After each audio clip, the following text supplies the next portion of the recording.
রাস্তার দোকানে চলে এসেছি আজকে দোকান করতে। আজকে বড় ঠাকুরের উপোস করেছি, তো দেখি কি কি নেওয়া যায়। তো বাড়ির দোকানে ওইদিকে এখন আর যাই না, এখন এইদিকেই দোকান করতে আসি।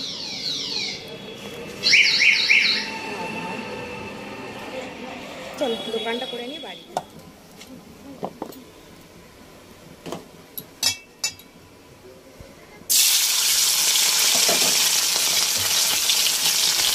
তো দোকান থেকে যা যা নিরামিষের সব কিছু লাগে নিয়ে এসেছি, আর মটর নিয়ে এসলাম, যাতে আজকে তো লুচি বানাবো। তো মটরটা নিয়ে এসে ভিজিয়ে দিলাম, যাতে 2-3টে সিটি দিলেই হয়ে যাবে।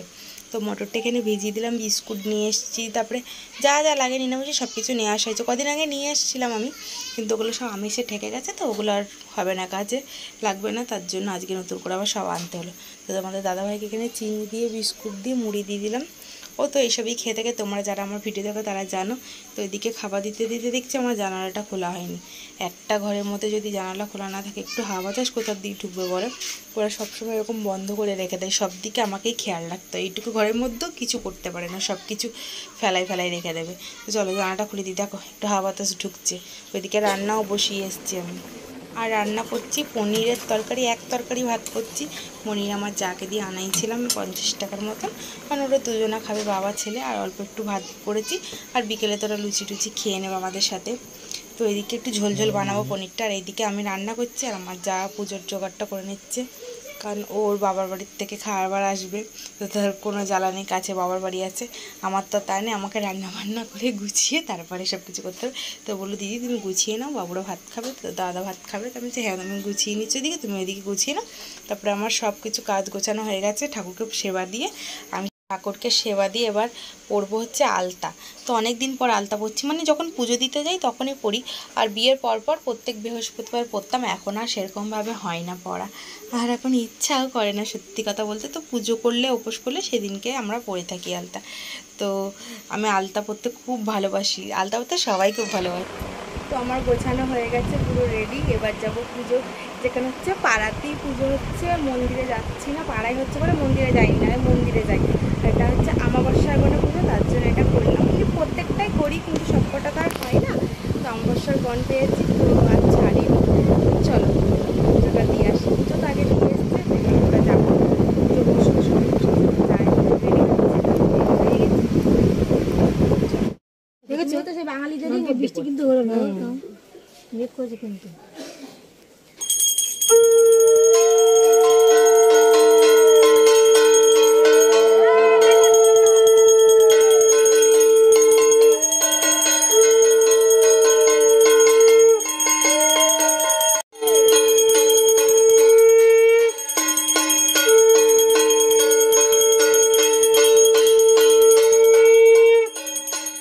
পুজো হয়ে গেছে, আর তোমাদের সাথে প্রসাদ দেওয়াটা শেয়ার করতে পারলাম না, কারণ এত পরিমাণে বৃষ্টি নেমে গেছে, মানে আমাদের ভিজে ভিজে সব কিছু প্রসাদ দিতে হয়েছে, খেতে হয়েছে। আর আমাদের ওইটুকুর উঠোনের মধ্যে যা অবস্থা, মানে মানে বিশ্রী ব্যাপার হয়ে গেছে একটা। তো আমার যা চা বানিয়েছে, আমাকে একটু চা দিল, আমি চাটা খেয়ে নিই, তারপরে খাবার বানাতে যাবো ওইদিকে। তো আটা ময়দা সব কিছু মেখে তারপরে চা খেতে এসেছি।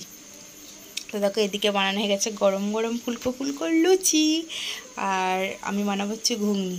ওইদিকে ঘুগনি বানাবো, মটর সেদ্ধ করে রেখেছি, আর আলু টুকরো টুকরো করে কেটে রেখেছি। আমার ঘুগনি খেতে খুব ভালো লাগে, আর উপোসগুলো তো বেশি ভালো লাগে একটু লেবু দিয়ে, লঙ্কা দিয়ে।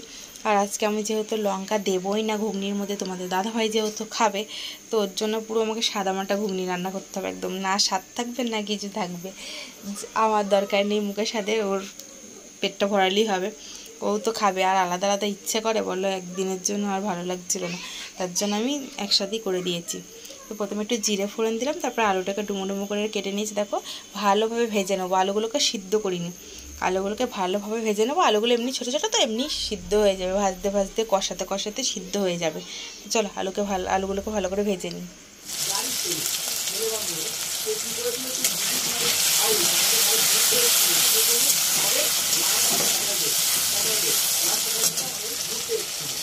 বাবুকে স্যার পড়াতে এসছে, আমি ভেবেইছিলাম বাবুকে যখন স্যার পড়াতে আসবে তখনই আমি খাবার বানাবো তার ফাঁকে, কারণ এখানে ওখানে ঘুরে বেড়াতে হয়, তার জন্য 2-1.5 ঘন্টার মধ্যে ভালোভাবে আমার খাবার বানানো হয়ে যাবে। তো দেখো আলুগুলো কীভাবে ভালোভাবে সেদ্ধ হয়ে গেছে।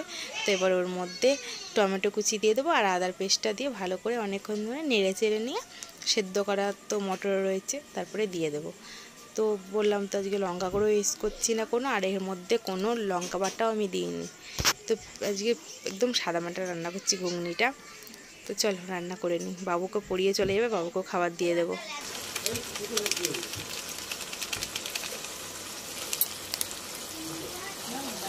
আমাদের ঘরে যেমন দুটো পাখি রয়েছে, বাচ্চা কাচ্চা সব ভর্তি। আর কি বলো তো, জায়গা কম, বাড়িঘর তো সেরকম না, আর ঘর ভর্তি লোকজন, তার জন্য সারাক্ষণ আওয়াজ হতেই থাকে। এ চিৎকার করছে, ও চিৎকার করছে, আর শুধু ঝগড়াঝাটি হতেই থাকে ওদের খেলতে বসে, তার জন্য এত আওয়াজ হয়। তো সারাক্ষণ চিৎকার চেঁচামেচি শুনতে পাবে তোমরা আমার ভিডিওতে। কটা দেবো লুচি? ভাতগুলো সব কোথায় ফেলালি? পেট ভরে খাওয়ার নামগন্ধ করো না কোনো সময়। কেন গো? পড়া গেছে বই গুছা। বই না গুছালে আমি খাবার দেবো না। কেন বই গুছাতে ভালো লাগে না কেন? তোকে তো ঝাল কম দিচ্ছে বাবু, ঝাল দিইনি বললেই চলে বাবার জন্য। তো আমরা লঙ্কা কুচি করে খাবো, আমি সাদা তরকারি।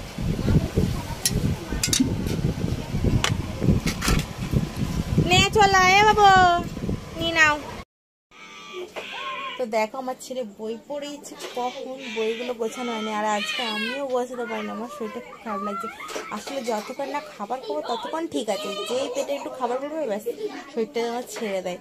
তো উপোস করে যতক্ষণ কিছু থাকতে পারি, খাবার খেলেই মানে কিছু ঠিক থাকতে হয় না, মনে হয় শুয়ে পড়ি।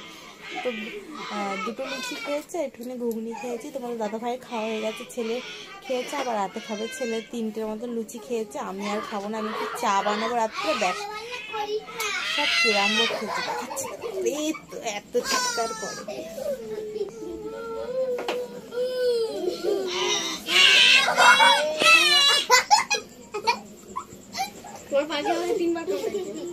ভালো করে, তোকে কামড়াবে না তো কাকে কামড়াবে?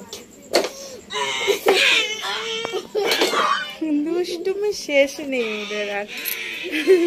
চলো আজকের মতো ভিডিওটা এখানেই শেষ করলাম। ভালো লাগলে লাইক কমেন্ট শেয়ার করে দেবো, আর প্লিজ চ্যানেলটাকে সাবস্ক্রাইব করে দেবেন। টাটা, ভালো থাকবেন সবাই, বাই বাই।